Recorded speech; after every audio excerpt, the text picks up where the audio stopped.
LP Pal says, have you talked about what is absolutely not okay to do at all in a work environment, regardless of the setting? Do I need to talk about that? Asking more questions to your favorite receptionist, asking for a job randomly. Well, first of all, I don't think either of those fall under the category, it's absolutely not okay to do in a work environment. Like none of those. Those aren't. I wouldn't describe those two things as that. It's actually a good thing if you have a favorite receptionist. It's actually a good thing to talk to get information. This is all like assuming, of course, that you have some basic communication skills. Like if you don't have very good communication skills and you like go up to people and you're all like mad and it's like very direct, no pleasantries, no kind of charisma, and just go, okay, like I need a job, so like can you tell me, like, when are you guys hiring? It's like if that's how you communicate, then yes, that would be bad to do a lot of that to a receptionist or anyone else, right? But assuming you have like very good communication skills and you're working on them, right?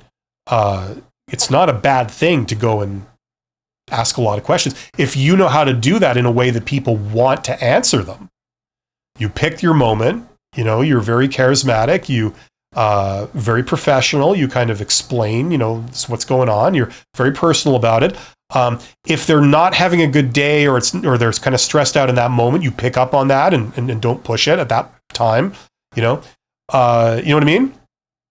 Asking for a job randomly. What does that randomly mean? You mean just talking to random people and asking for a job? Well, if you know who are the types of people that are likely to have a job to give you, that's a start, right? So you don't go to people that don't hire anyone because that's not their job. They're workers, and you're asking them for a job. It's like, what am I supposed to do? I don't hire people. You could start by going to the right people. You could start by doing all the things I said about the receptionist, right? And then knowing the kinds of things that they look for and that they value really helps, right? You know what I mean? But imagine that example that I just gave like 5 minutes ago about a chief accountant and the chief accountant and all the little accountants, right? Imagine if you approached the chief accountant at that moment when they were looking to hire. They realized that, we need to hire 2 more people because we can't get all this work done with just 10 people. It's too much, And imagine if you approached them and said like, hey, listen, look, I'm a fully qualified accountant. I'm looking for a job. Can you hire me? Now, maybe that's a bit direct. I wouldn't necessarily do it like that. But, assuming you did it in a more professional way, they might actually take you up on that. They're like, yes, I'm looking for someone to help.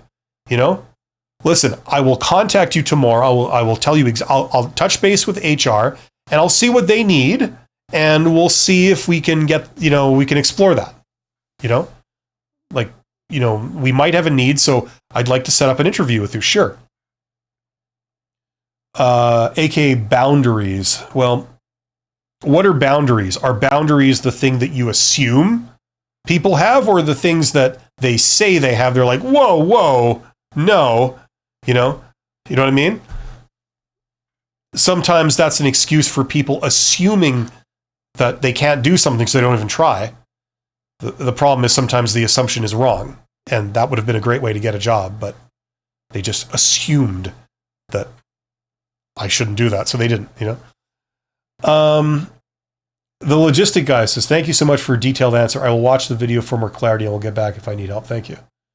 Yeah, great. I also have I haven't mentioned it today. It's been like over an hour, but as you can see on the screen, I have courses. This is the course that I would recommend to a lot of people. If you're between jobs and you want to learn how to get a job with me, that's where I put all my advice in one place. And it's got a ton of things in there that I haven't put on my YouTube channel, for free, especially a lot of stuff with networking and the hidden job market. That's what that contains.